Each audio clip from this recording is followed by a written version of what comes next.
आप देख रहे हैं गरिमा टाइम्स।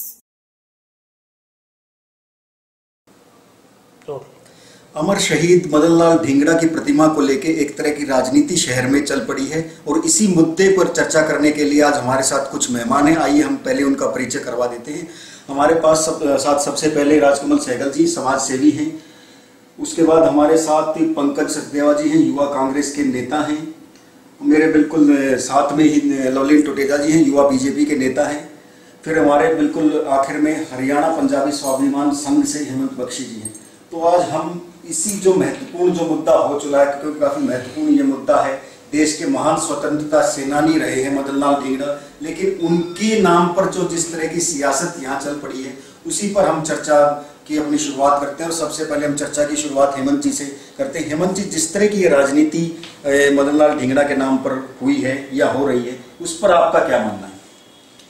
देखिए सर, सबसे पहले तो मैं आपको इस अमर शहीद के बारे में कुछ बताना चाहूँगा, आपको भी और जो हमारे श्रोतागण हैं उनको भी, कि शहीद मदन लाल ढींगरा जो कि 20वीं सदी के सबसे प्रथम शहीद रहे हैं और शहीद भगत सिंह, राजगुरु, सुखदेव, इन सभी के वो प्रेरणा स्रोत रहे। आपने कभी इतिहास उठा के पढ़ा हो तो शहीद भगत सिंह अपनी जेब के अंदर मदन लाल ढींगरा जी की फ़ोटो रखते थे, और सिर्फ इसीलिए कि उनसे इंस्पायर होके वो बच्चे भी उस लाइन पे चले जिसमें देश को आज़ादी दिलवाने का काम किया। और ऐसे एक अमर शहीद का किसी एक विवादित स्थल पे केवल उस जमीन को सिक्योर करने के लिए मैं समझता हूं कि ऐसी राजनीति नहीं होनी चाहिए थी। और अगर एक दल ने, देखो यहाँ जहां शहीद की बात आती है वहां हमें सोचना चाहिए कि हमें राजनीति से ऊपर उठ के सोचना चाहिए। अब आप इसमें देखो कि एक दल ने उस मूर्ति को उठा के अपनी जगह को बचाने के लिए वहां पे लगा दिया, क्या ये उचित था? अगर चलो एक ने अब लगा दिया तो दूसरे ने उसके अनावरण को रोक दिया, क्या ये उचित है? इस जमीन का ऐसा ये क्या करेंगे, चाहे वो कांग्रेस सरकार हो, चाहे वो बीजेपी सरकार हो, कोई भी हो, वो इसका ऐसा क्या करेंगे? क्या इसको प्लेन कर देंगे? हमारा तो अनुरोध ये है कि अगर आप ऐसा कोई काम करना भी चाहते हैं कि ये विवादित स्थल है, तो मेरा हरियाणा सरकार जो आज मौजूदा सरकार है उनसे मेरी रिक्वेस्ट है कि अगर वो ऐसा करना चाहते हैं, ये हमारे अमर शहीद हैं, इनके लिए हम अपनी जान दे सकते हैं। अगर उनके दिमाग में ऐसी कोई बात है कि इसका अनावरण वो नहीं करने देना चाहते, तो मेरा अनुरोध है हाथ जोड़ के इस सरकार से कि वो जल्द से जल्द आने वाले 17 अगस्त तक एक ऐसा कोई स्थान निर्धारित करें शहर के अंदर जो उचित हो इस मूर्ति के लिए, और वहां पे इस प्रतिमा का अनावरण करवाएं। और अगर वो ऐसा नहीं करते तो हम लोग पूरे हरियाणा से, मैं हरियाणा पंजाबी स्वाभिमान संघ का प्रदेश अध्यक्ष होने के नाते ये अपने बात मुंह से रखता हूं कि हम लोग सबसे पहले तो सरकार के आगे अपनी मांग रखेंगे।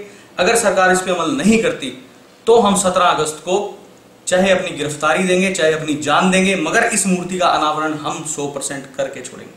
बिल्कुल, ये हेमंत जी ने अपनी बात रखी। अब मैं चाहूंगा लवलीन जी इस मुद्दे पर एक तरह से सरकार का पक्ष, क्योंकि बीजेपी के युवा नेता हैं, तो सरकार का एक पक्ष रखें कि किस तरह की जो राजनीति बीजेपी भी कर रही है या कांग्रेस क्या उस पर कर रही है, उस पर उनका क्या मानना है। अब मैं लवलीन जी की तरफ में रुख करूंगा। देखिए, भारतीय जनता पार्टी सभी शहीदों का, स्वतंत्रता सेनानियों का और सभी वर्गों का सम्मान करने वाली पार्टी है। हमेशा से हमारी आस्था का शहीद हमारी आस्था का केंद्र रहे हैं। और रही सियासत की बात, इस पे कोई सियासत नहीं हो रही। मैं आपको ध्यान दिलाना चाहूंगा, केवल एक छोटी सी कानूनी अड़चन के कारण ना तो कोई इसके लिए सरकार से परमिशन ली गई। पहले 6 महीनों से, जब से ये प्रक्रिया चल रही है, 6 महीनों से निगम नोटिस जारी किए हुए है मातूराम भवन को कि ये प्रतिमा का अनावरण कैसे हो रहा है। 6 महीने पहले भी इनको एक वार्निंग नोटिस दिया गया था जिस पे कोई ध्यान नहीं दिया गया।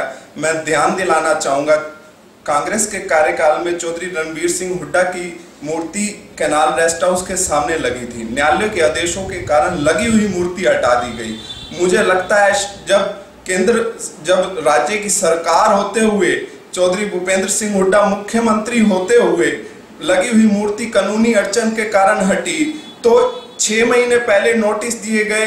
सियासत कौन कर रहा है ये आप खुद समझ सकते हैं। ये केवल एक छोटी सी कानूनी सरकार शहीदों का सम्मान करती है और इनको पहले सरकारी से, निगम से इसकी अनुमति ले लेनी चाहिए थी। हम सभी का सम्मान करते हैं। हाँ बिल्कुल, देखिए जिस तरह लवलीन जी ने अपनी बात रखी है, अब इसी मुद्दे पर जो अपनी बात रखने के लिए मैं गुजारिश करूंगा कांग्रेस के युवा नेता हैं सचदेवा जी, इस पे आप क्या मानना है? इनका इन्होंने जिस तरह का कानूनी अड़चन की एक बात कही, तो आप क्या मानते हैं? देखिए ऐसे जैसे अभी लवलीन जी ने कहा है कि 6 महीने पहले नोटिस दिया था, मूर्ति अभी 4 महीने पहले लगी है, तो ऐसा नहीं है कि मूर्ति आज तक कौन सी मूर्ति पहले उसने परमिशन लिया, कौन सी ऐसी मूर्ति लगी है? तो ये सिर्फ सियासत है, तानाशाही है और कुछ नहीं है। अब हमारे साथ राजकमल सहगल जी भी हैं, बिल्कुल समाज सेवी, शहर में लगातार जो समाज सेवा के जो कार्य उनसे जुड़े रहते हैं, तो उनकी क्या इस पूरे मुद्दे को लेके क्या नजर है, क्या रवैया है, इस बारे में हम सहगल जी से जानना चाहेंगे। सहगल जी, आप बताइए कि इस पूरे जो मुद्दे पर आपको किस तरह इसको देखते हैं? आज़ादी के परवाने शहीद मदन लाल जी धिंगड़ा जी, उनकी याद में जो प्रोग्राम माथुराम में रखा गया था, मैं समझता हूं कि ये कांग्रेस और बीजेपी का कार्यक्रम नहीं था, ये सिर्फ कांग्रेस का कार्यक्रम था। एक सोची समझी साजिश थी जिसके अंदर भूपेंद्र सिंह हुड्डा जी को बुलाया गया था, और इसकी जगह अगर दोनों मुख्यमंत्री, पूर्व मुख्यमंत्री और सिटिंग मुख्यमंत्री मनोहर लाल जी खट्टर जी को बुलाया जाता, तो एक समाज के अंदर, छत्तीस बिरादरी के अंदर एक बड़ा अच्छा मैसेज आता। जो पिछले दिनों आरक्षण के दौरान छत्तीस बिरादरी के अंदर जो जहर घोला जा रहा है राजनीति का, वो राजनीति का छत्तीस बिरादरी के अंदर एक नई शुरुआत होती। दोनों मुख्यमंत्री, पूर्व मुख्यमंत्री और सिटिंग मुख्यमंत्री मनोहर लाल जी खट्टर इसका आवरण करते, ज्योति प्रचंड करते, और छत्तीस बिरादरी में इसका बड़ा अच्छा मैसेज आता। मैं आप लोगों से यही अपील करता हूँ कि भाईचारे के लिए शहीद मदन लाल जी धिंगड़ा को बीच में ना लाएं। शहीद मदन लाल धिंगड़ा जी ने जो आज एक समाज के लिए, केवल पंजाबी समाज के लिए नहीं, छत्तीस बिरादरी और देश के लिए उन्होंने अपनी कुर्बानी दी थी, उनको कुर्बानी को राजनीतिक रंग ना देना चाहिए। बिल्कुल, देखिए ये हमारे सामने जो 4 मेहमान थे, उन्होंने अपनी अपनी बात रखी, और इस मुद्दे को लेके जनता की क्या राय है, जनता को तय करना है। इन्होंने अपना अपना पक्ष रख दिया है, तो अब ये जनता बताए कि आखिरकार कौन इसमें सही है, कौन इसमें गलत। खबरों के लिए देखते रहिए गरिमा टाइम्स टीवी और पसंद आए तो पेज करें लाइक।